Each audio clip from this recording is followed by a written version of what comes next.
அனைவருக்கும் வணக்கம். என் சமையலறையில் நிகழ்ச்சியில் இன்றைக்கி நம்ம பார்க்க போகிறது நல்ல ஒரு மாங்காய் சாதம். அதுக்கு ஒரு எப்படி அதுக்கு ஒரு காம்பினேஷன் வச்சுக்கலாம், உருளைக்கிழங்கு கறி. மாங்காய் சாதம் நிறைய விதங்களில் ஒவ்வொருத்தர் ஒவ்வொரு மாதிரி பண்ணுவாங்க. இப்போ நம்மளே வீட்டில் நம்ம பார்த்திங்கன்னா நான் வந்து ஒரு 4-5 விதத்துக்கு மேலே பண்ணுவோம். இன்றைக்கி வந்து அதே மாதிரி ஒரு வித்தியாசமான இந்த மாங்காய் சாதம் தான். இதில் குறிப்பாக ஒன்று, இந்த மாங்காய் சாதத்தில் நான் இன்றைக்கி பூண்டு சேர்க்க போகிறேன். இந்த பூண்டு வாசனை பிடிச்சவங்க நிச்சயமாக அதை என்ஜாய் பண்ணுவீங்க. பூண்டு வாசனை பிடிக்காதவங்க அந்த பூண்டை எடுத்துகிட்டு நம்ம நார்மலாக பண்ணுற மாதிரி பண்ணலாம். முதல்ல இந்த மாங்காய் சாதத்துக்கு என்னென்ன தேவைன்னு பார்த்துட்டோம்னா அதுக்கப்புறம் இது எப்படி பண்ணுறதுன்னு பார்க்கலாம். மாங்காய் சாதம் செய்ய தேவையான பொருட்கள்: பச்சரிசி 1 கப், உதிர் சாதமாக வடித்து கொள்ளவும். சற்று புளிப்பான மாங்காய் சிறியதாக 1 துண்டுகளாக நறுக்கி கொள்ளவும். பச்சை மிளகாய் 5, தேங்காய் துருவல் 3 டேபிள் ஸ்பூன், எண்ணெய் 2 டேபிள் ஸ்பூன், கருவேப்பிலை சிறிதளவு, கடலைப்பருப்பு 1½ டீஸ்பூன், உளுத்தம்பருப்பு 1 டீஸ்பூன், கடுகு 1 டீஸ்பூன், இஞ்சி 1 அங்குல துண்டு, பூண்டு 3 பற்கள், உப்பு ருசிக்கேற்ப, நெய் 2 டீஸ்பூன். இந்த மாங்காய் சாதத்துக்கு தேவையான பொருள்லாம் பார்த்தோம் இல்லையா? இதில் அந்த பச்சரிசி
நம்மளும் நம்மளோட நிகழ்ச்சியில் 2-3 இதில் சொல்லியிருக்கோம், மாதா ஊட்டாத சோறை மாங்காய் ஊட்டும்பாங்க. செஞ்சுட்டு இருக்கும்போதே நம்மள அறியாமல் உமிழ்நீர் சுரக்க ஆரம்பிக்கும். இந்த புளிப்புத்தன்மை உள்ள எதுக்குமே வந்து அந்த மாதிரி ஒரு சக்தி உண்டு. ஸோ இந்த மாங்காவும் அப்படிதான். பொதுவாக இந்த மாசமாக இருக்கிற பொண்ணுங்க வந்து இந்த மாங்காய் சாப்பிட்ற காரணம் வந்து நாக்குக்கு நல்ல இதமாக இருக்கும். அது மட்டும் இல்லாமல் நல்ல பசியை தூண்டும். அப்புறம் வேறு எதுவும் சாப்பிட தோணாத அந்த நேரத்தில் வந்து மாங்காயை சாப்பிட தோணும். ஆக்சுவலாக வேடிக்கையாக சொல்லணும் அப்படின்னா அப்படி தான் சின்ன வயசுக்காரங்களுக்கு வந்து ஒன்றும் ஓகே. ஸ்கூல் படிக்கிற போதெல்லாம் பார்த்தீங்கன்னா இந்த மாங்காய் வந்து பத்தியாக கீறிட்டு உப்பு மிளகா அப்படி தொட்டு தருவாங்களே, அந்த டேஸ்ட்டு வேறு எப்போவுமே சாப்பிட முடியாது. அந்த சின்ன வயசில் எவ்வளோ சாப்பிட்டாலும் தெரியாது. மாசமாக இருக்கிற பொண்ணுங்களுக்கு மட்டும் இல்லாமல் அந்த வயசில் தோணும். பட் இந்த வயசில் இப்போ பார்த்தீங்கன்னா என்னோட இந்த வயசில் கூட இப்போ எனக்கு இந்த மாங்காயை பார்த்தா உப்பு மிளகா அப்படி தொட்டு சாப்பிடணுங்கிற ஒரு ஆவல் தோன்ற ஒரு விஷயம். வேடிக்கையாக இருக்குன்னு நினச்சிப்பேன். நமக்கு வயசுலாம் ஆயிடுச்சு அதுக்கப்புறம் தான். ஆனால் அந்த சாப்பிட்ற அந்த மாங்காயை சாப்பிட்ற ஆசை மட்டும் விடுறது. ஸோ பொதுவாக எல்லாருக்கும் உள்ள ஒரு விஷயம், மாங்காவை பார்த்தாலே ஒரு டெம்டேஷன். அது எந்த வயசாகட்டும். ஸோ இந்த மாங்காய் சாதமும் அதே மாதிரி தாங்க. ஸ்கூலுக்கு, ஆஃபீஸுக்கு, வீட்டில் இருக்கிறவங்களுக்கு எல்லாருக்குமே நல்ல டேஸ்டியான ஒரு டிஷ்ஷாக இருக்கும். ட்ரை பண்ணி பாருங்கள். இப்போ நல்ல டேஸ்டியான மாங்காய் சாதம் எப்படி பண்ணுறதுன்னு பார்த்தோம். அதுக்கு ஒரு காம்பினேஷனான உருளைக்கிழங்கு பொடிக்கறி அது எப்படி பண்ணுறதுன்னு பார்க்கணும். ஆனால் அதுக்கு முன்னாடி அதுக்கு தேவையான பொருளை பார்த்துட்டு வந்துடலாமா? உருளைக்கிழங்கு பொடிக்கறி செய்ய தேவையான பொருட்கள்: உருளைக்கிழங்கு 2 வேக வைத்துக் கொள்ளவும், வறுத்து பொடிக்க காய்ந்த மிளகாய் 6 முதல் 8 வரை, மிளகு அரை டீஸ்பூன், சீரகம் அரை டீஸ்பூன், கடுகு அரை டீஸ்பூன், உளுந்து 1 டீஸ்பூன், பச்சரிசி அரை டீஸ்பூன், துவரம்பருப்பு அரை டீஸ்பூன், மஞ்சள் தூள் அரை டீஸ்பூன், கருவேப்பிலை சிறிதளவு, தாளிப்பதற்கு எண்ணெய் 2 டேபிள் ஸ்பூன், கடுகு 1 டீஸ்பூன், உளுந்து 1 டீஸ்பூன், உப்பு ருசிக்கேற்ப. இந்த உருளைக்கிழங்கு பொடிக்கறிக்கு தேவையான பொருள்லாம் பார்த்தோம் இல்லையா? இந்த பொடிக்கறி அப்படிங்கிற போது அதுக்கு தேவையான அந்த பொடியை வறுத்து நுணுக்கணும் இல்லையா? அதுக்கு பார்த்தீங்கன்னா நான் ஒரு பேன் போட்டிருக்கேன் அடுப்பில். முதல்ல மிளகா வந்து நம்ம கொடுத்துருக்கிறது அவங்கவுங்க காரத்துக்கு தகுந்த மாதிரி கூட்டி குறைச்சி பண்ணிக்கலாம். நீங்கள் இது கொஞ்சம் முதல்ல மிளகாயை கொஞ்சம் வறுத்துடலாம். அதுக்கப்புறம் மற்ற பொருள்லாம் சேர்க்கலாம்.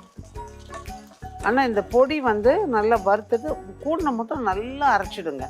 அப்போ உங்களுக்கு பைண்ட் ஆகி வரத்துக்கு நல்லா இருக்கும். இதில் இன்றைக்கி நான் எடுத்திருக்க உருளைக்கிழங்கோட அளவு பார்த்திங்கன்னா 2 பெரிய கிழங்குன்னு சொல்லியிருக்கோம். ஏறக்குறைய ஒரு 350 கிராம் உருளைக்கிழங்கு இருக்கும். அந்த அளவுக்கு நம்ம எடுத்திருக்கோம். நல்லா பெரிய, இப்போ வர கிழங்குலாம் நல்ல பெரிய கிழங்காக வருது. இந்த கிழங்குல பார்த்திங்கன்னா 2 விஷயம் நான் மார்க்கெட்டில் தெரிஞ்சுக்கிட்ட விஷயம். ஒன்று வந்து லைட் கலராக இருக்குது, ஒன்று நல்ல செம்மண் பூசின மாதிரி கலர் இருக்குது. ஒன்று மண்ணு கிழங்குன்னு சொல்கிறாங்க, இன்னொன்று அதாவது இந்த செம்மண் பூசின மாதிரி இருக்கிறத மண்ணு கிழங்குன்னு சொல்கிறாங்க. இன்னொன்று வந்து சாதா கிழங்குன்னு சொல்கிறாங்க. அது எந்த ஊர் வகையை சேர்ந்ததுன்னு எனக்கு தெரியல. ஆனால் அதில் பார்த்திங்கன்னா இந்த சாதாரணமாக இருக்கிற கிழங்கு ஒரு இனிப்பு ருசி கொடுக்குது. அதுக்கு அதிகமாக மிளகாத்தூள் போடணும். அந்த இனிப்பு ருசியை பேலன்ஸ் பண்ணுறதுக்கு எல்லாம் பண்ண வேண்டியது இருக்குது. இந்த மண்ணு கிழங்கு விலை கூடனாலும் அது வந்து மாவு மாதிரி வெந்துடுது. இனிப்பு சுவை அதிகமாக இல்லை. ஸோ பார்த்து வாங்கிறதுக்கு நான் சொல்கிறேன். இதை தாண்டி நிறைய வகை இருக்கலாம். ஆனால் மார்க்கெட்டில் பரவலாக கிடைக்கிற இந்த 2 வகையில் நீங்கள் பார்த்து.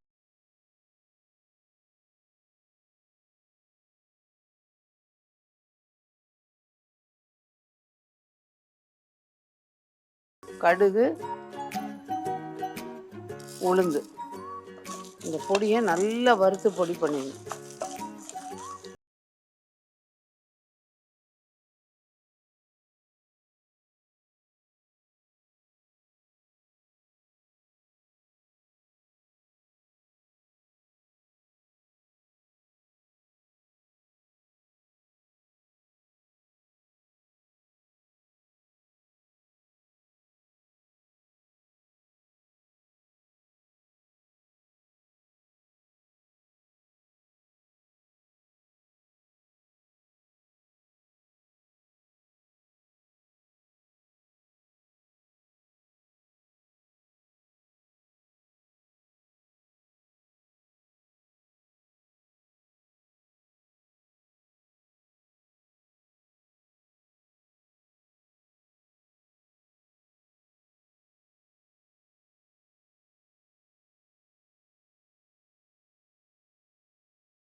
தீயை குறைச்சி வச்சுட்டு கொஞ்ச நேரம் அப்படியே விடுங்க. இந்த பொடியெல்லாம் கொஞ்சம் சாரணும். உப்பு பொடி எல்லாம் அந்த காரம் எல்லாமே அதில் சார்ந்ததுனா தான் நல்லாயிருக்கும். அது சாரட்டும். மேக்ஸிமம் 1 நிமிஷம் விட்டிங்கன்னா போதும், அதுக்கு மேலே கூட வேண்டாம். நல்லா சாந்து வெந்த உடனே எடுத்துட்டோன்னா சரியாக இருக்கும். இது இருக்கட்டும். இப்போ இது நல்லா இந்த 1 நிமிஷம்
வேக வச்சு எடுத்துட்டு எண்ணெயில் ஒரு பொரிச்சு எடுத்துடணும்.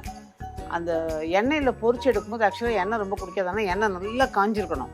அதில் போட்டுட்டு 2 பெரட்டுட்டு அது மேலே கோட்டிங் ஒரு மாதிரி ட்ரை ஆகும். அந்த நேரத்தை அதை எடுத்துட்டு உங்களுக்கு எண்ணெய் அது இதையும் தாண்டி எண்ணெய் வேண்டாம்னு நினச்சிங்கன்னா நல்ல ஒரு டிஷ்யூவில் போட்டு எண்ணெயை கூட எடுத்துக்கலாம். அதுக்கப்புறமா இட்லி மிளகா அப்படி இருக்குல்ல, அதை அது மேலே தூவிட்டு நல்லா பெரட்டிட்டு பொடியை நறுக்குன்னு வெங்காயம் அதையும் அது மேலே போட்டுட்டு, பச்சை வெங்காயம் வதக்கிறதுக்கெல்லாம் வேணாம், அதையும் போட்டுட்டு சிட்டிகை எலுமிச்சம்பழத்தை அதில் புழிஞ்சிட்டு கலந்துட்டு சாப்பிட்டு பாருங்கள். அது ஒரு மாதிரி டேஸ்ட்டாக இருக்கும். ஈவினிங் ஸ்நாக்குக்கெல்லாம் நல்லாயிருக்கும். அதாவது குழந்தைங்களுக்கு பெரும்பாலும் கொடுக்கலாம். கொஞ்சம் பெரியவங்க அதுலேருந்து கொஞ்சம் எடுத்துக்கலாம். நம்ம ஆசை விடாது இல்லை, அதனால் அதுலேருந்து கொஞ்சம் எடுத்துக்கலாம். குழந்தைங்களுக்கு அதை கொடுக்கலாம், நல்லா என்ஜாய் பண்ணி சாப்பிடுவாங்க. ஒரு ஈவினிங் ஸ்நாக்காகவும் இருக்கும். உங்களுக்கு வந்து ஒரு வேலை முடிச்சா மாதிரியும் இருக்கும். அதே சமயம் நல்லா அவங்களுக்கு பிடிச்ச மாதிரி ஒரு உருளைக்கிழங்கு டேஸ்டியாகவும் இருக்கும். இதை ட்ரை பண்ணி பாருங்கள். இப்போ பார்த்தா இந்த மாங்காய் சாதம் உருளைக்கிழங்கு பொடிக்கறி நேரில் உங்களுக்கு நிச்சயமாக பிடிக்கும்னு நம்புகிறேன். அதனால தான் செஞ்சு காமிச்சிருக்கேன். நீங்களும் செஞ்சு பார்த்து உங்களோட வேல்யூபிள் கமெண்ட்ஸை கொடுங்க. மீண்டும் இதே மாதிரி இன்னும் ஒரு பதிவில் உங்களை சந்திக்கும் வரை நன்றி, வணக்கம்.